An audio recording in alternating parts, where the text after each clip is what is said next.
I found my wife's post on Reddit. Got married to a loser. Now that he's successful, how do I make sure I get everything? I replied, you don't.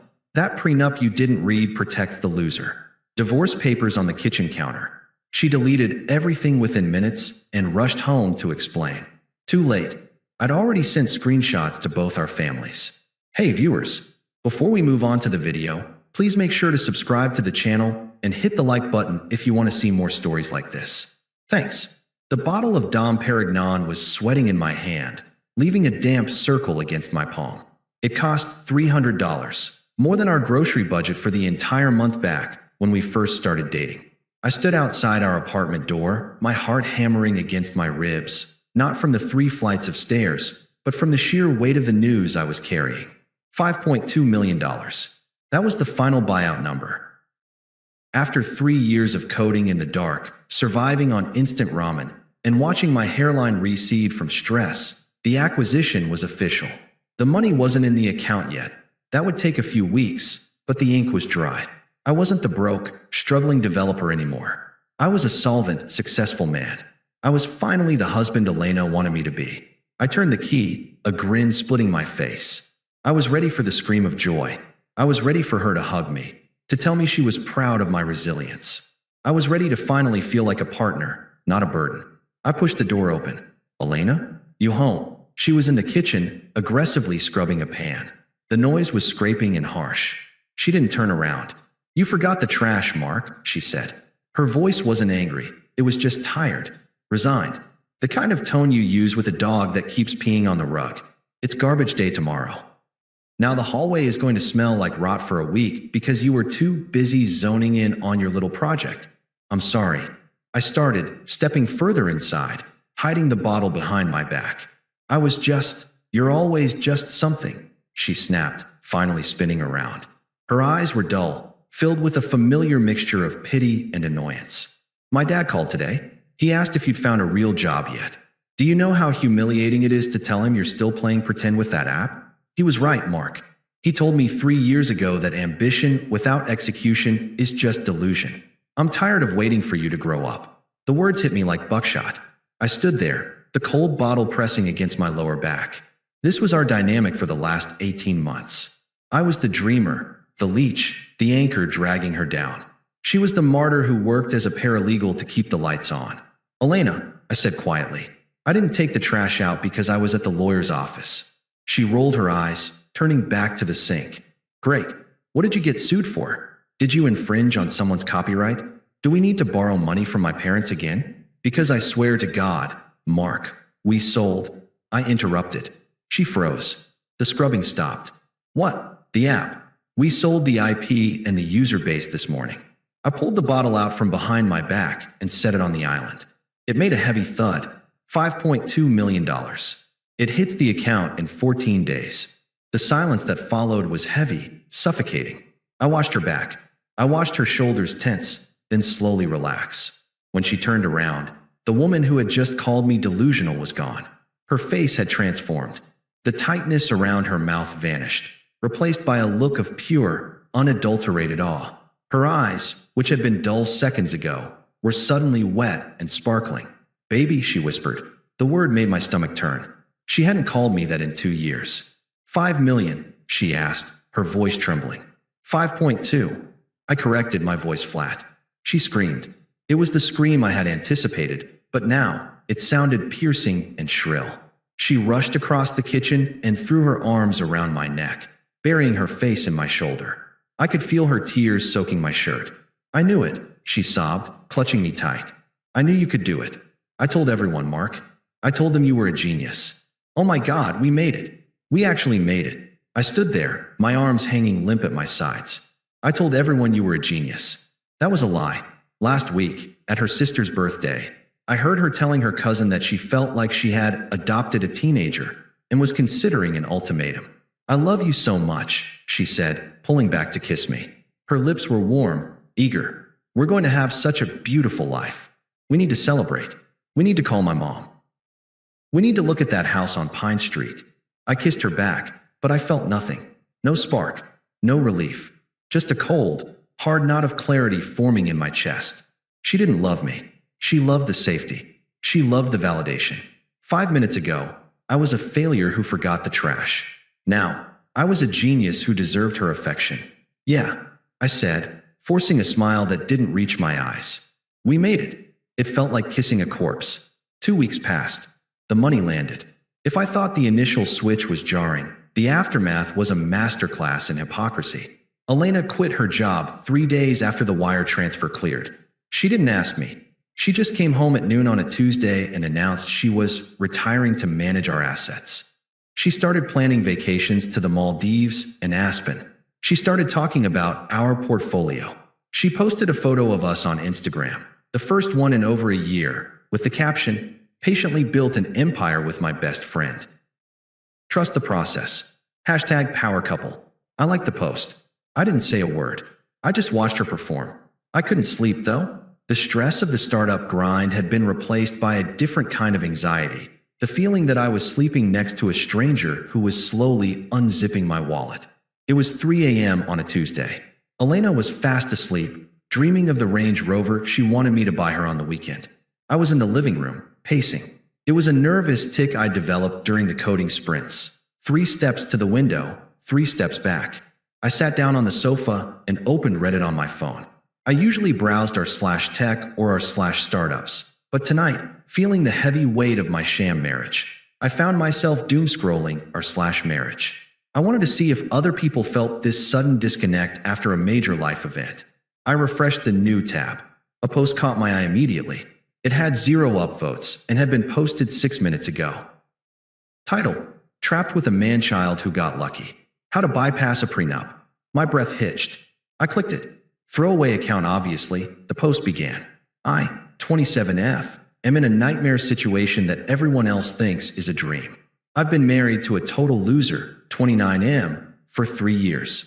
I'm talking zero ambition, depression naps, forgets basic chores, plays on his computer all day pretending to work. I carried us. I paid the rent. I dealt with the embarrassment when my family asked what he did. I stopped reading for a second. My chest felt tight. Depression naps. That's what she called it when I worked 20-hour shifts and collapsed from exhaustion for a day. I kept reading. I was actually planning to leave him next month. There's a VP at my firm, let's call him Jay, who I've been getting close with. Jay is everything my husband isn't. Assertive, successful, masculine.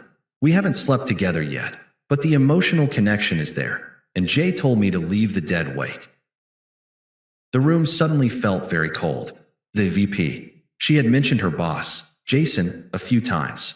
Said he was a mentor. But here's the kicker. The idiot's little computer project actually worked. He sold his company 2 weeks ago. For $5.2 million. Exact. I froze. The world narrowed down to the glowing screen in my hand. 5.2, not 5 million. Not a few million. 5.2. Now he's walking around like he's Elon Musk, and I have to play the doting wife. I can't leave now, right? I put in the time. I suffered through the broke years. I deserve half of that payout for emotional damages alone. The problem is the prenup. I laughed. A short, dry bark of a laugh that echoed in the silent apartment. 3 years ago, when we got married, I forced him to sign a prenup. I was making $60,000 and he was making $0. I didn't want to be liable for his startup debt if he crashed and burned. I wanted to protect my credit score. I didn't read the fine print about future assets because, honestly, I thought 100% of nothing would always be nothing. Now I'm realizing that prenup completely walls off anything he created or sold that wasn't joint labor. Since I didn't code the app, I get nothing. Is there any way to avoid this? Can I claim I was under duress? Or that he had assets? I need a strategy before I file.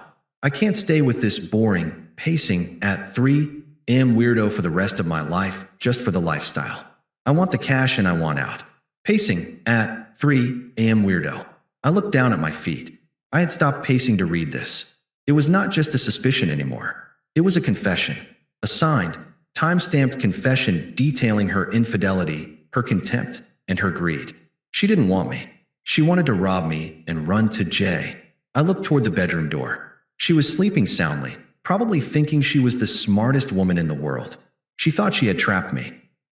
She had no idea she had just handed me the key to my freedom. I didn't scream. I didn't go into the bedroom and shake her awake. I felt a strange, icy calm wash over me. The realist in me took the wheel. I took a screenshot of the post. Then I screenshotted the comments section where she argued with people calling her a gold digger. Then I went to her profile and archived the entire thread using the Wayback Machine, just in case she deleted it. Okay, Elena, I whispered to the empty room. You want a strategy? I'll give you a strategy. I opened my banking app and moved half the liquidity, my half, legally protected by the document she loved so much, into a separate holding account she couldn't access. Then, I opened a new tab and typed in a reply to her post. My fingers flew across the keyboard. You don't. That prenup you didn't read protects the loser. Divorce papers on the kitchen counter. I hit post. Then I stood up, walked to the kitchen, and grabbed a pen. I didn't have divorce papers yet, but a handwritten note declaring intent and separation of residence would hold up enough for tonight. The game was over. I didn't pack much. It's surprising how little you actually need when you realize the life you built was a hologram. I took my laptop, my hard drives, my passport, and a week's worth of clothes. I left the expensive watch she had bought me with my own credit card last week. I left the wedding ring on the nightstand. It felt lighter without it. I moved quietly, the soft hum of the refrigerator the only sound in the apartment. Elena was still asleep, oblivious. She was probably dreaming of the VP or calculating how much alimony she could squeeze out of a 5-year marriage. I walked to the kitchen island. I didn't have official divorce papers. It was 3:30 a.m., but I grabbed a legal pad and a Sharpie. I saw the post. I know about Jason. I know about the plan to void the prenup. You were right about one thing. The prenup is ironclad. It protects everything I made. You get what you came in with. I'm gone. Do not contact me. I left the note next to the bottle of Dom Perignon. The bottle was warm now. Flat. Just like us. I called an Uber Black. Then, while I waited in the hallway, I couldn't stand to be in that air a second longer. I unlocked my phone for the final strike. I created a new group chat. Participants: Elena's mom, Elena's dad, my mom, my dad. I didn't hesitate. I attached the 3 screenshots. The main post where she called me a useless loser and admitted to the emotional affair. The comment where she admitted the prenup was her idea to avoid my debt. The comment where she asked if she could lie about duress to get the money. I typed a single message below the images. Elena isn't who you think she is. She was planning to leave me for her boss until the money hit my account. She signed a prenup to protect herself from my potential failure, and now she's upset that it protects me from her greed. I'm done. She's your responsibility again. I hit send. The little blue bar zipped across the screen. Delivered. I walked out of the building just as the Uber pulled up. I didn't look up at our window. I told the driver to take me to the St. Regis downtown. If I was going to be single and wealthy, I might as well start tonight. My phone buzzed 10 minutes into the ride. Then again. Then it started vibrating continuously, a seizure of notifications. Reddit notification, u/throwaway_wife_22 has deleted their comment. Reddit notification, u/throwaway_wife_22 has deleted their post. Reddit notification, u/throwaway_wife_22 has deleted their account. She had seen it. The notification from my comment must have woken her up. Then the call started. Incoming call, Elena, wife. Incoming call, Elena, wife. Incoming call. Elena's mom. I put the phone on Do Not Disturb, reclined the seat, and watched the city lights blur past. For the first time in 3 years, I didn't feel the crushing weight of needing to prove myself. I had nothing left to prove. I spent the next morning in a robe, drinking coffee that cost $12, answering emails from my real lawyer. By 11 a.m., I had a real divorce petition drafted and a restraining order ready to be filed if she escalated. She escalated. At 11:30 a.m., there was a commotion in the lobby. I was in the hotel restaurant, picking at a croissant, when I saw her. She must have tracked my phone's location. We shared a family plan. I made a mental note to cancel that immediately. She looked frantic. Her hair was pulled back in a messy bun. She was wearing sweatpants, and her eyes were red-rimmed. She spotted me in the back booth and practically sprinted over, dodging a waiter. Mark, heads turned. The professional in me sighed. I didn't stand up. I didn't offer her a seat. I just took a sip of coffee and looked at her over the rim of the cup. You can't just leave, she hissed, slamming her hands on the table. You can't just drop a bomb like that in the family chat and disappear to a hotel. My dad is having chest pains. Mark, do you have any idea what you've done? I set the cup down. I think I was pretty clear. I returned you. Stop saying that.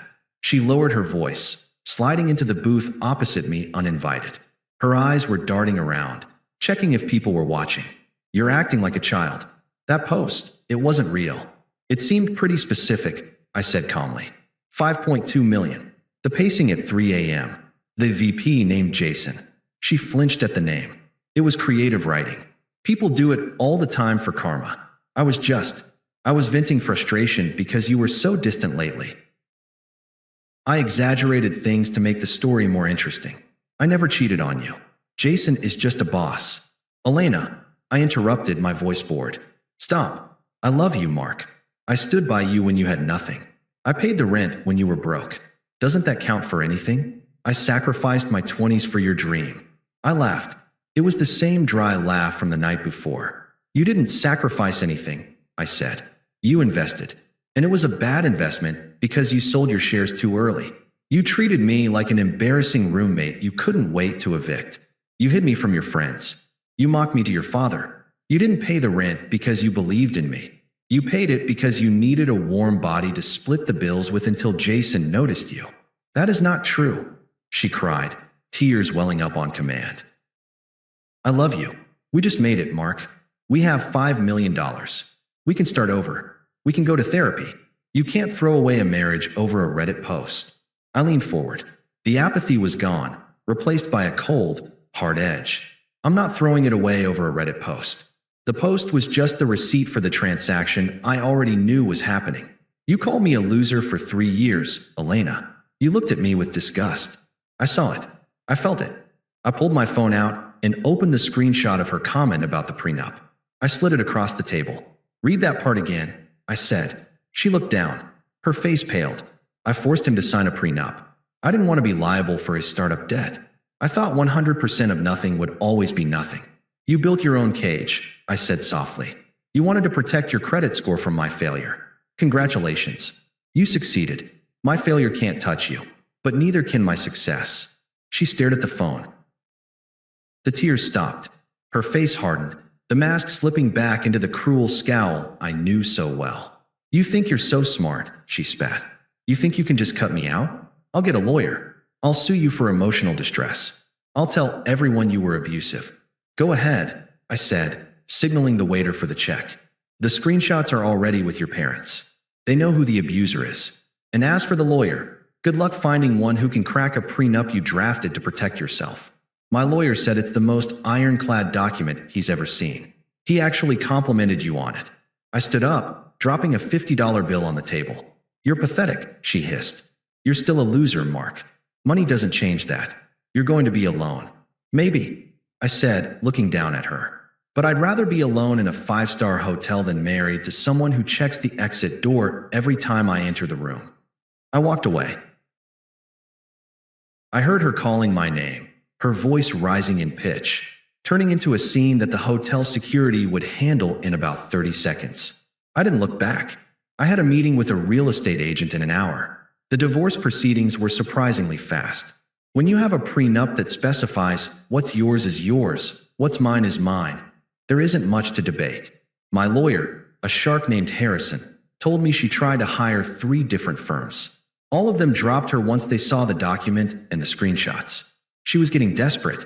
I had blocked her number, her email, and her socials. I had moved into a new condo in a building with a doorman who looked like he could bench press a Buick. I was impenetrable. So, she went for the soft underbelly, my parents. 2 weeks after the hotel confrontation, I took my parents out to dinner to celebrate. We were at a steakhouse, white tablecloths, dim lighting, the kind of place my dad used to say was for senators and mobsters. We were halfway through appetizers when the air in the room seemed to shift. I saw my mother's eyes widen, looking over my shoulder. "Oh, for Christ's sake," my dad muttered, putting down his fork. I didn't turn around. I felt a hand on my shoulder. "Mark," a breathless voice said.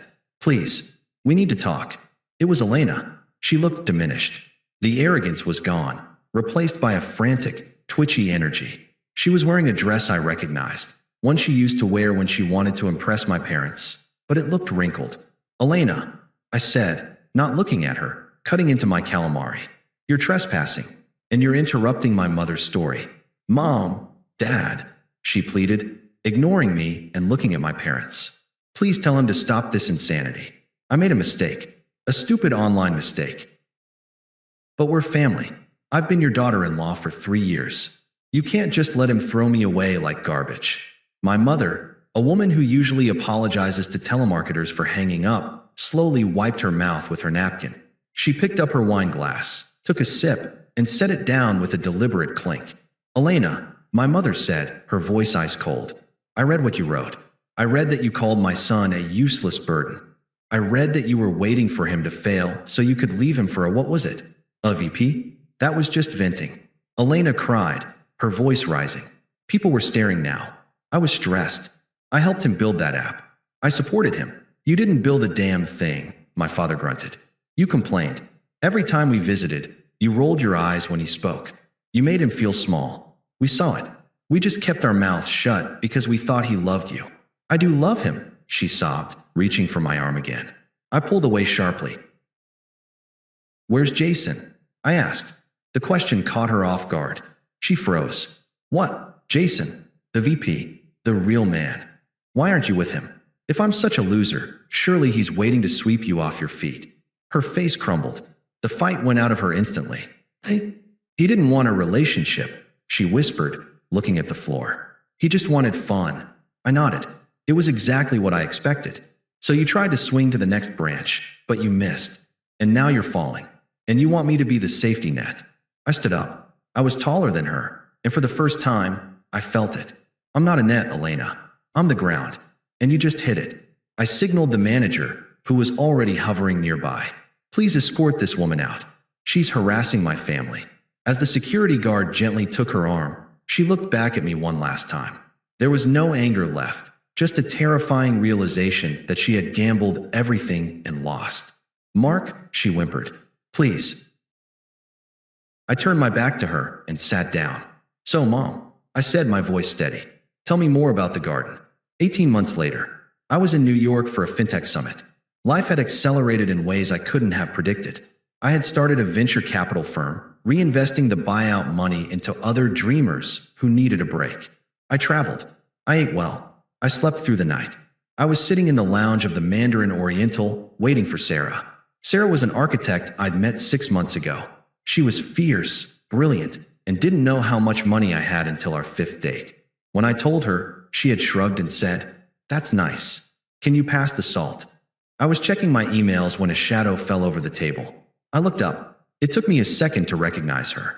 She looked older. The sharp, polished edge she used to cultivate was gone, replaced by something dull and worn. She was wearing a server's uniform, black slacks, white shirt, and holding a tray of drinks. Mark. Elena stood there, staring at me. She looked tired. There were fine lines around her eyes that hadn't been there before. Hello, Elena, I said. My pulse didn't race. My hands didn't shake. I felt nothing. It was like running into a high school classmate you barely knew. I saw your name on the guest list, she stammered. I work here now. Event staff. Okay, I said. She lingered, shifting her weight. I heard you're doing well. I saw the article in Forbes. I'm staying with my sister in Queens, she said, the words tumbling out. It's been hard. The legal fees, and nobody wanted to hire me after the. She was fishing. She was casting a line into a pond that had dried up a year and a half ago. She wanted me to ask if she was okay. She wanted me to offer help. She wanted to know that she still existed in my world. That sounds difficult, I said politely. The same tone I would use with a stranger complaining about the weather. Mark, she said, her voice dropping to a whisper. Do you ever think about us? About what we had? I looked at her, really looked at her. I thought about the 3 years of insults. I thought about the Reddit post. I thought about the silence in the apartment while I coded, and she scrolled Instagram, wishing she was with someone else. No, I said. Her face fell. Never. Elena, I said gently. I don't think about you at all. Just then, Sarah walked up. She looked radiant in a green dress, smiling as she saw me. She didn't notice the server standing awkwardly by the table. Ready to go? Sarah asked. taking my hand. Ready? I said, standing up. I looked at Elena one last time. Excuse me, I said, gesturing for her to step aside so I could leave the booth. We have a reservation. I walked past her without brushing against her. I didn't look back to see if she was crying. I didn't care if she was. She was just a ghost haunting a house I had moved out of a long time ago. I walked out into the city lights, holding Sarah's hand, and for the first time in my life, the future was the only thing I could see. Thanks for watching. Make sure to subscribe to the channel and hit the like button. What do you think about this story? Share it in the comments.